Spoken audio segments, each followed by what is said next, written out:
너무 벌써 40살이 넘었잖아요.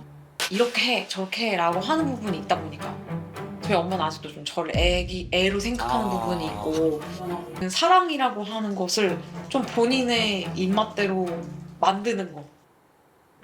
나를 이렇게 못 믿나? 계속 연락이 와요. 집에 갔냐, 뭐 운전하고 있냐, 애기 뭐하냐, 감시당하는 느낌? 손녀까지도 강압적인 스타일이시구나. 어렸을 때 이제 제가 조금 갑갑하게 느꼈던 것들이라든지 그런 거를 또 느끼게 된 거예요. 그게 되게 서글프더라고요. 안녕하세요. 저는 43살이고 7살 아이를 전적으로 키우고 있는 워킹맘이자 싱글맘 조영원이라고 합니다. 네, 반갑습니다. 어머니.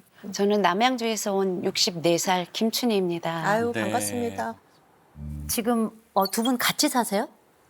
지금 최근에 제가 한 3개월 정도 일이 바빠서 네. 엄마가 좀 아이를 케어해주러 저희 집에 이제 살고 있고 네. 독립을 한 지 지금 1년이 채 안 됐어요. 그럼 엄마가 그 집을 자주 오시나요? 독립했을 때도 어떠셨어요? 처음에 독립을 할 때는 엄마한테 집 주소를 제가 알려주지 않았어요. 아, 아니, 왜요? 왜냐면 어떤 일이 생기거나 좀 연락이 잘 안 되거나 그러면 직접 오실 수도 있고 엄마가 그냥 찾아올까 봐 주소를 안 알려드린 거예요? 네. 저희 집이 이제 어머니 집이랑 멀지 않았었는데 뭐 최근에 들은 얘기로는 제가 연락 안 되고 그러면 저희 집에 와서 인기척 있는 거 보고 가신 적도 있다고 들었거든요. 아, 그 숨쉬는지 보고. 그 정도는 아닌데 이제 아내의 생활 반응 뭐 그런 거. 아, 지금도 두 분이 근처에 살고 계시는 거예요? 네. 야, 어차피 이렇게 따로따로 살 거면 그냥 합치자 이런 얘기 안 하셔요? 최근에 이제 조금 제가 목돈이 조금 필요한 부분이 있어가지고 저희 이제 어머니한테 얘기를 했고 엄마가 그 부분에 대한 좀 지원을 해주신다고 얘기를 하다가 그럼 돈을 아껴야 하니 그냥 우리 집에 다시 들어와서 살아라라고 얘기를 하셨는데 제가 거기서 폭발을 한 거예요. 폭발을 한 거예요. 왜요? 힘들게 나왔는데 돈을 아끼기 위해서 다시 우리 집에 와서 살으라는 말 자체가 저는 사실 되게 싫더라고요. 힘들었던 때가 이제 아빠가 쓰러지셨을 때고 그때 당시에 또 이제 동생도 유학을 가야 되는 입장에서 당장 생계를 해야 되는 부분이 있잖아요. 그래서 엄마가 치킨집을 하나 오픈을 하셨어요. 아유, 힘든데. 저는 이제 어렸을 때부터 우리 가족을 위해서 살아야 된다는 얘기를 많이 들었고 엄마도 그만큼 헌신하는 부분이 있기 때문에 저도 이제 그렇게 해야 된다 생각했고 그때 낮에는 저도 학원 강사 일을 좀 하고 저녁에는 엄마 치킨집을 같이 돕고 대단하시다. 투잡한 거네. 그렇게 같이 도와야 된다고 저도 생각했으니까 네네. 퇴장녀네요. 엄마가 고생한 거 알아. 네. 그래도 나는 그게 조금 힘들었어. 이런 얘기를 엄마한테 해본 적 있어요? 그 치킨집을 하고 나서 한 1년, 2년 정도 있을 때 저도 이제 취직을 해야 되고 저도 이제 어쨌든 사회를 나가야 하니까 나를 좀 놔줬으면 좋겠다라고 얘기를 했었어요. 아, 놔줬으면 좋겠다. 네, 최근에 뭐 얘기하다 보니까 너가 놔달라고 해서 그 치킨집을 접었다고 얘기를 하셨는데 그 말이 그럼 내가 얘기 안 했으면 더 잘 됐을까? 라는 또 부채감으로 남더라고요. 그렇지. 네. 근데 그 치킨집은요, 2년 정도 돼서 접을 때 저도 그 시점은 막막했어요. 신랑도 사랑부시를 못하고 있고 아이는 둘째 딸은 이제 유학을 가서 등록금도 대야 하는 상황인데 그렇다고 그거를 한다고 얘를 잡고 있으면 또 얘 인생도 잡는 것 같아서 권리금 안 받고 가감하게 바로 딸을 위해서 접고 그리고선 놔줬던 이렇게 잘 흘러갈 만한 그 시점이 이렇게 엇갈리는 듯한 느낌이 계속 있어요. 그죠? 나 힘들어. 지금 못할 것 같아. 그랬더니 엄마가 그래? 그럼 접자. 나도 접고 싶었고 또 내 남편도 아팠고 이래저래 조건이 있어서 내가 접어야 되겠다 싶었는데 이게 딸에게는 나 때문에 그런가? 이게 뭐냐면 달리 들리는 거예요. 뭐라고 들리냐면 그거 너 때문에 그런 거야.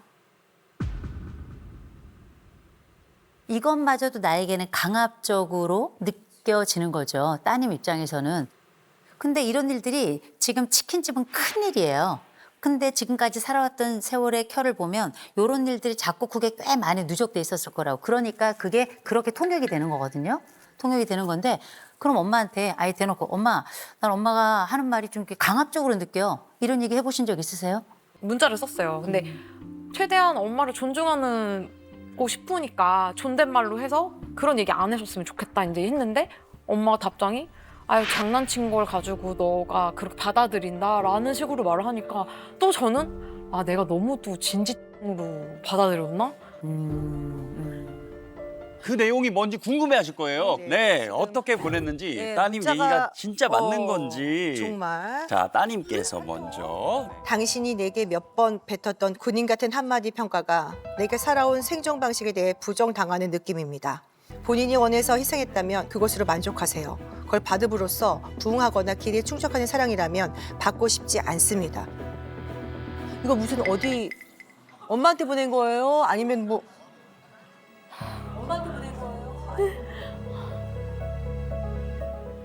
야, 이거 엄마한테 보낸 거 같지 않은데. 그러니까 굉장히 받고 싶지 응? 않습니다. 네. 그랬더니 어머니께서 음.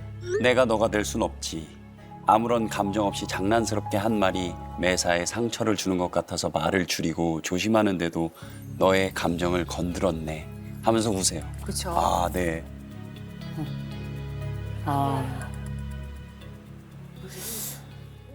이게 저기 무슨 가족 간의 대화로는 들리지 않고요.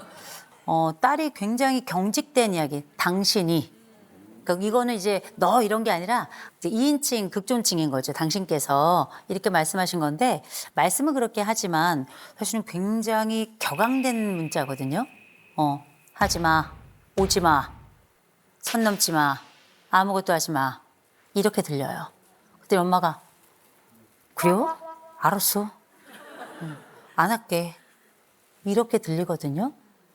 저희가 지금까지 들었던 이야기를 좀 생각해 본다면 이 어머니는 이거보다 더 강력하게 얘기하는 게 맞는 것 같은데 너 왜 그렇게 이야기하니? 너 그렇게밖에 못 배웠니? 내가 어른인데 너 이렇게 답을 해야 되는 거 아니야? 마치 강압적 엄마라면 이렇게 대답해야 될 것 같은데 지금의 문자의 흐름을 보면 오히려 딸이 훨씬 더 강압적인 것 같아요. 딸 얘기를 들으시면서 할 얘기가 진짜 많으셨죠. 제가 결혼해서만 힘든 게 아니고 어렸을 때 자라오면서도 엄마의 보살핌을 받아본 적이 없었어요.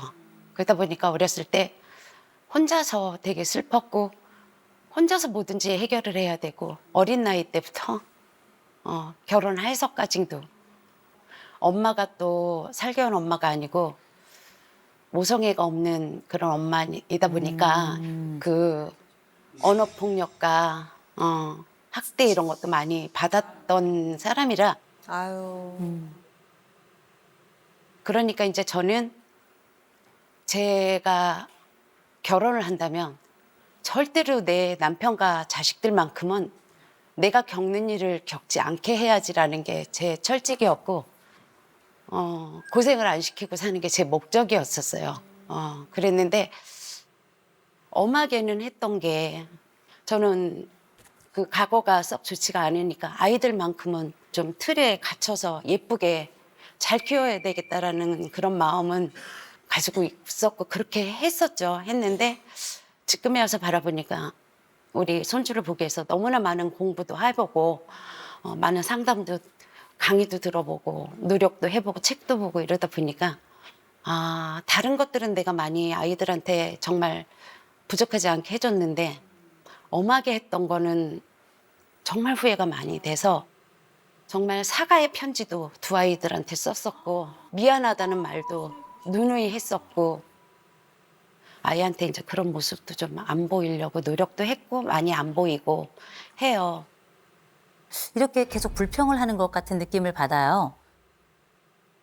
근데 참 재밌죠. 왜 그렇게 싫은데 딸은 맡기는지, 왜 그렇게 싫은데 엄마 돈은 빌리는지. 아주 멀리서 객관적으로 보죠. 이 딸은 어떤 줄 아세요? 딸 맡기면서 불평하고 경제적 혜택 보면서 싫다고 말하고 아무것도 안 하면서 괜히 의무감은 커지고 이렇게 느낌을 줄 수 있단 말이에요. 그러나 이건 누가 잘했고 못했고의 문제가 아니라 딸은 오랫동안 가지고 있던 뭔가 해야 된다는 이 K장녀가 가지고 있는 심리적 부담감을 안고 있는 게 맞아요. 그래서 그런 거거든요. 그러면 딸만 그러냐? 참 엄마도 희한하죠. 그렇게 싫다는데 싫다는 데를 왜 그렇게 붙잡아 놓고 싫다는데 자꾸 들어오라 그러고 그죠? 왜 그럴까? 이런 걸 우리가 심리적 융합이라고 부릅니다. 이건 과잉보호가 아니에요. 과잉보호는 엄마가 어린아이를 지나치게 돌볼 때 과잉보호라고 하는데 이 집은 K장녀로 살아간 이 딸의 얘기를 들어보니까 엄마가 지나치게 이 딸을 보호해서 아무것도 못하게 한 건 아니고요. 그리고 결혼을 내가 할 수만 있다면 어디서 남자를 사와서라도 우리 딸을 결혼을 시키고 싶다. 이 얘기는 엄마 마음대로 결혼을 시키겠다는 말보다 딸이 결혼해서 안정적 생활을 했으면 좋겠다. 이런 이해로 보통 엄마들은 들릴 것 같아요. 근데 이 딸이 뭐라 그러냐. 나 이 말도 듣기 싫어. 나 저 말도 듣기 싫어. 왜? 나는 늘 피해자였으니까. 힘들었던 부분도 분명히 있어요. 딸로서는 최선을 다했고 개인으로서는 아쉬운 지점이 분명히 있었을 겁니다. 그래서 지금 이 딸이 요청하는 게 뭐냐면 분리하고 싶어요. 네. 이젠 독립하고 싶어요. 제가 말씀드릴게요. 하세요. 왜 안 해요? 충분히 할 수 있는데 엄마가 발목을 붙잡는다고요? 맞아요. 엄마 발목 붙잡아요. 엄마가 왜 자꾸 들어오라 그래? 간단해요. 엄마는 어떻게 살았는지 제가 물어보지도 않았는데 어렸을 때부터 얘기를 막 하더라고요. 하나도 안 궁금한데 왜 그랬을까요? 저희가 오늘 처음 들은 이 엄마의 과거는 딸은 여러 번 들었을 거예요. 맨날 들었어요. 지겹게 들었을 거예요. 순서도 다 기억해요. 그 얘기는 뭐냐면 엄마는 평생 뭐 한 사람인 줄 아세요? 평생 인생의 단어가 딱 하나가 있어. 돌봄이란 단어가 있어요. 엄마는 평생 아주 어렸을 때부터 돌보지 않으면 안 되는 그 삶을 살아서 지금은 돌보지 않으면 나는 사라지는 거야. 그래서 내 존재가 증발될 거가 두려운 나도 모르는 무의식적인 욕구가 있는 거라고 저는 봐요. 엄마는 아직 해결되지 않은 숙제가 있어요. 이 해결되지 않은 숙제는 뭐냐면 난 보호자가 필요해.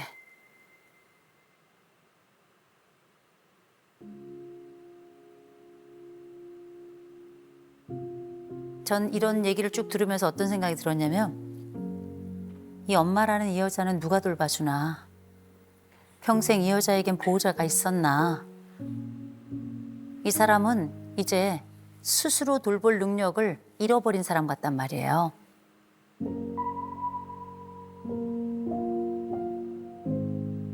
평생 난 한 번도 내 보호자가 없었단 말이에요. 내 보호자가 없어서 내 옆에 있는 사람이 그냥 보호자야. 아무것도 안 해도 돼. 내 옆에 있기만 해. 내 감정의 보호자, 내 정서의 보호자, 내 기쁨의 보호자. 그게 우리 딸이었어요. 그리고 이제는 내 딸을 꼭 닮은 손녀가 있어요. 내 딸이 아팠다 말하니까 손녀에게 그렇게 해주지 않으려고 내가 막 공부도 했어. 막 찾아도 봤어. 연구도 했어. 그래서 내 딸에게 했던 방식으로만큼은 난 안 하려고 좋은 할머니 되려고 엄밀히 말할까요? 다른 어머니로 사시는 거예요. 저는 꼭 말씀드리고 싶습니다. 열심히 살았다. 감사합니다. 애 많이 썼다. 아무도 이 사람한테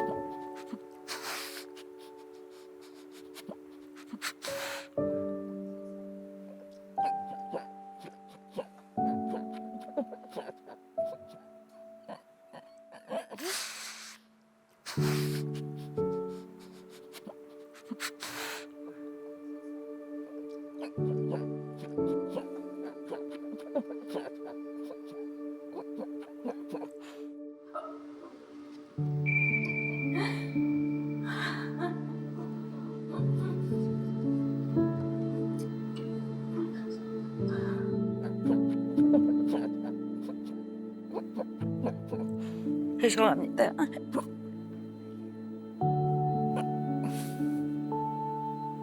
아니에요. 울어도 됩니다. 그거는 내 인생을 두고 울어주는 거예요. 누가 그래도 나처럼 사는 사람 위해서 누군가 울어줘야 될 거 아니에요. 나라도 울어줘야죠. 너무 울고 싶어.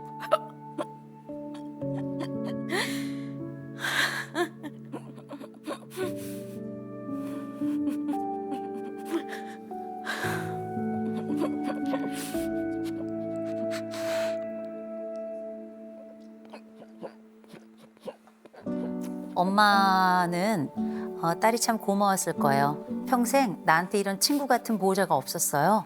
너무 감사하죠. 내 보호자가 떠날까 봐 그러는 거예요. 그런데 어머니, 이 보호자는 떠나야 돼요. 떠나야 돼서 뭘 해야 되냐면 지금부터 딸은 독립을 해야 되고요. 엄마는 스스로를 돌볼 구조가 좀 필요하겠어요. 요 TCI 기질 성격 검사 그래프의 모양 보세요. 진짜 다 똑같다. 정말 똑같은 방식으로 생각해요. 똑같은 방식으로 느끼고. 그래서 자매처럼 싸우는 거예요. 그런데 이 엄마는 딸보다 위험회피가 상대적으로 높아서 이 딸에게 문제가 생기잖아요. 불안이 확 높아져요. 또 이 딸은 자율감과 연대감이 굉장히 높죠. 그래서 엄마가 조금만 요청을 해도 이 딸은 다 이걸 의무감으로 느껴요. 그런데 이 두 사람의 싸움이 좋은 이유는 뭐냐면 서로 돌보려고 싸워요. 그게 의무가 됐건 불안이 됐건 딸은 의무라고 느끼고 엄마는 불안하니까. 아주 둘이 똑같이 서로 간에 의무를 주고받고 있는 거거든요. 제가 생각할 때 제일 먼저 우리는 경제적인 금부터 좀 구해야 될 것 같아요. 엄마한테 돈 빌렸죠? 이자 지급하세요. 그래야 엄마가 돈에 개입하지 않아요. 두 번째, 경계를 좀 그으세요. 어떤 경계냐면 엄마가 해줄게. 이렇게 해야 되지 않니? 그럼 얘기하세요. 엄마, 나는 이렇게 할 계획이야. 걱정 마. 멀리 떨어져서 안 보는 게 독립이 아니고요. 계획과 더불어서 안심을 시켜주는 것. 이게 독립이에요. 세 번째, 지금부터 어머니는 제일 먼저 사람은 내가 내 보호자가 되지 않으면 다른 사람도 잘 보호하기 어려워요. 그죠? 그래서 지금부터는 나를 사랑하는 방법을 좀 배워야 될 것 같아요. 손녀 키우는 공부를 할 때가 아니에요, 지금. 나를 예뻐하고 나를 사랑하는 공부를 좀 시작하셔야 될 것 같아요. 이제 혼자 놀기 진수를 시작하셔야 되는데 제가 한 가지 좀 말씀드려 볼까요? 영화 볼 때 영화표 딸이 다 끊고 그다음에 영화 같이 보고 밥도 먹고 이렇게 하죠. 네, 제가- 영화표를 네, 예매해줘서 항상 제가 예매해주고 크리스마스 같이, 이럴 때 아빠랑 항상 같이 콘서트 가서. 보내드리고 이런 거. 전기권 끊어주세요. 전기권 끊어주셔서 네, 네, 네. 뭐 하시냐면 영화 한 달에 2편 이상 보시고 영화를 열심히 적으세요. 그래서 나만의 영화 집을 하나 만드세요. 이게 내 취미예요. 아시겠죠? 영화 열심히 보시고 영화 집을 만들어서 뭐 하냐면 손녀가 이따금 놀러 오죠? 영화 설명해 주세요. 아이에게 굳이 이거 해라 저거 해라 얘기할 필요 없어요. 할머니가 재밌었던 얘기를 해주세요. 지금부터 엄마는 내 딸의 영화 해설사가 될 거예요. 이건 제가 참고로 한 예를 드린 거예요. 그러니 잊지 마시고 이 한 가지를 적어도 3달 이상 하시고 그 다음에 그 사이에 나만의 즐거움을 찾으셔야 돼요. 내가 원하는 첫 번째 내 방식의 기쁨, 나를 간지럽히는, 나를 기쁘게 하는, 나를 즐겁게 하는, 나를 위해 돈을 쓰는 이런 과정을 좀 가지셔야 돼요. 무슨 뜻인지 아시겠죠? 우리 모녀 오랜 세월 서로를 지탱해준 힘이었지만 이제 각자의 힘으로 자기 자신을 지탱할 수 있도록 우리 용기 내시라고 박수 한번 드리죠. 네.